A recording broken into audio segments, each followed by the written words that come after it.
All right, we are here with none other than UFC light heavyweight Khalil Rountree. What up? What How up? are you doing today, brother? Good. Just finished training.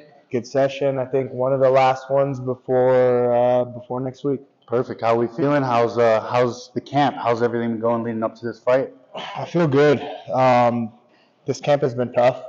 I purposely came into this camp and pushed myself as hard as I possibly could, so that I can get the result that I'm looking for. Yeah, I feel good, and I'm happy with the growth that I've made from the last camp. So just ready to put it all together now. And coming off of that last fight, obviously there was a little bit of, in my opinion, unnecessary controversy. Yeah. For fighters, at the end of the day, you took out a man, regardless of what limit was, he couldn't continue. You got your hand raised. That was the most important thing. How was that coming out of a fight like that? Yes, you're so happy. You got that win. You got that winner's check. But then there's people talking shit. How did that make you feel, and how did you adjust to that kind of feeling? Yeah. After spending time thinking about it, right, I think in the fight, it's not like I planned it. It's just something that happened, an opportunity that I saw, and I took it. It felt good to win.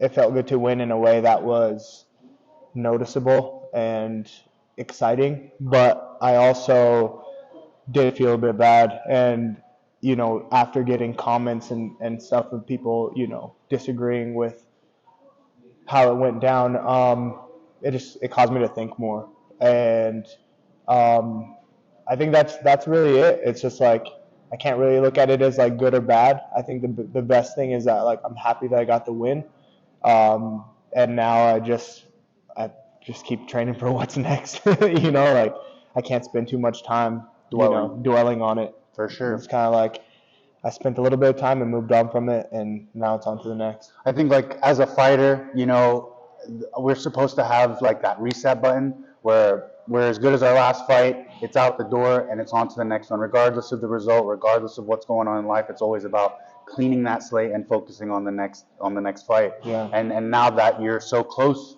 to getting back in the cage, how do you feel is going to be the outcome of this fight? How do you feel is your opponent? How is he going to, what is he going to bring to the table that you got to be worried about? I think being in the cage with another guy in general is something to be worried about, in my opinion. And that's how I take it every time. Doesn't matter the opponent. I feel like there's always multiple things to be worried about, especially at this level, and especially as I win and the competition just gets better and better.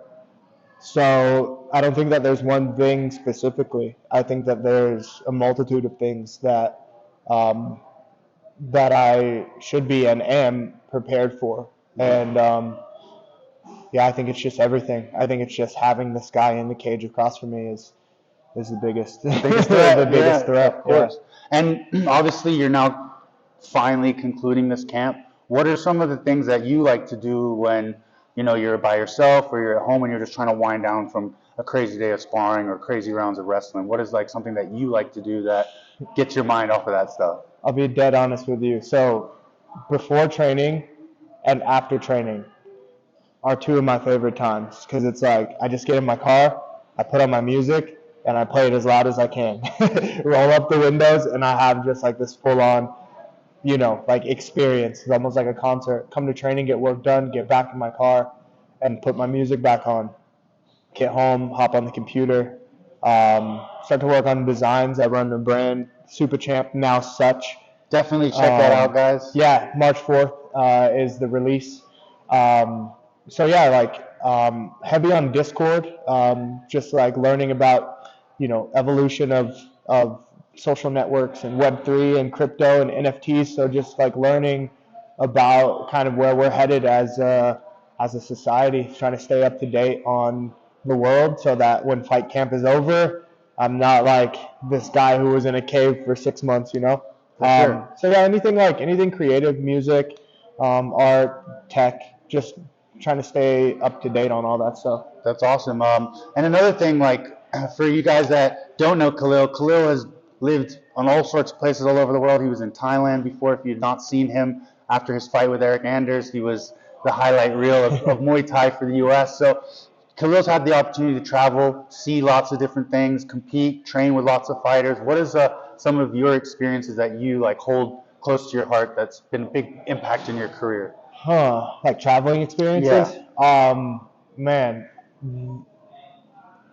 I know one thing that was really cool is like living in Brazil and seeing, the love for jiu-jitsu in Brazil, right? And the level of jiu-jitsu in a lot of the schools there.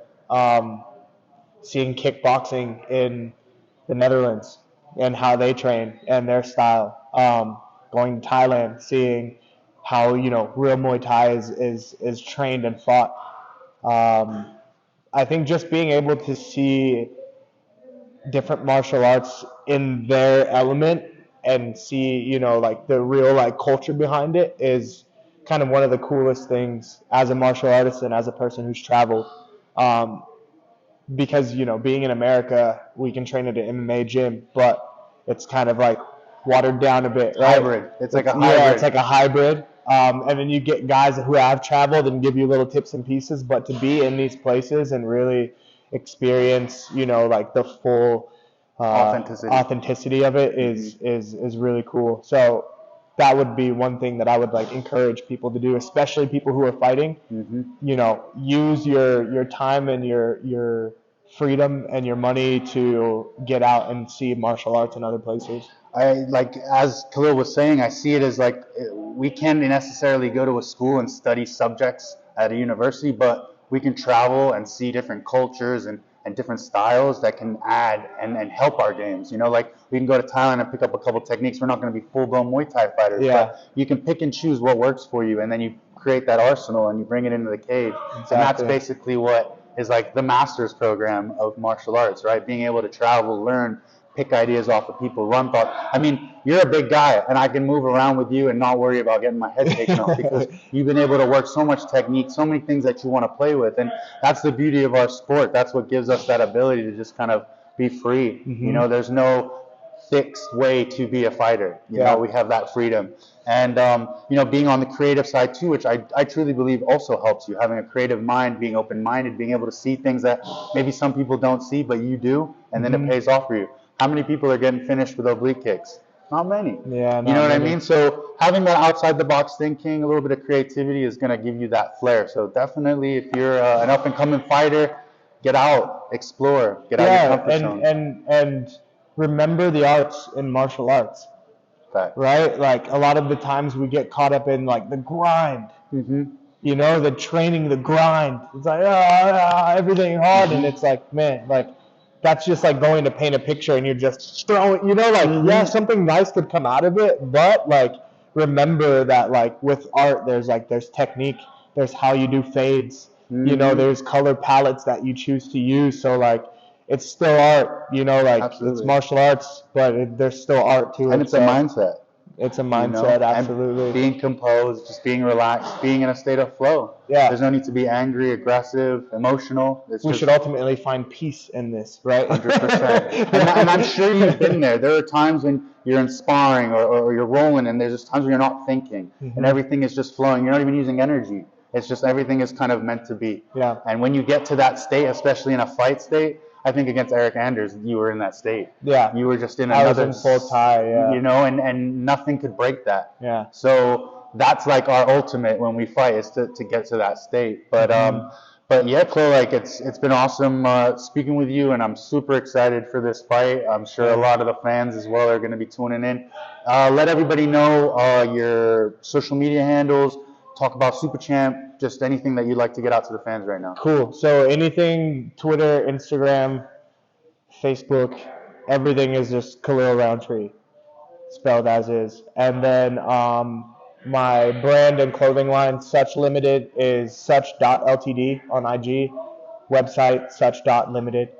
March 4th, I'm dropping a new collection of just like staple pieces that I like to wear. And a bunch more creative stuff to come. NFTs dropping this spring. Have a Discord channel where people can come and talk to me about anything creative, anything martial arts, anything. Just like kind of trying to build more of a community. People who support my fighting. you know, kind of making a community out of those people. You know, I've built a fan base, but like, hey guys, come hang out and get to know me outside of UFC. So That's awesome. that's kind of my direction moving forward, is to get more connected with the people. Perfect. So, Well, I'm gonna be jumping in on that Discord too. Grab yourself, get yourself a VR, and we can all hang out and kick it in the metaverse. yeah, in the metaverse. All right, my dude. Appreciate Thanks, you. man. Appreciate it. Awesome.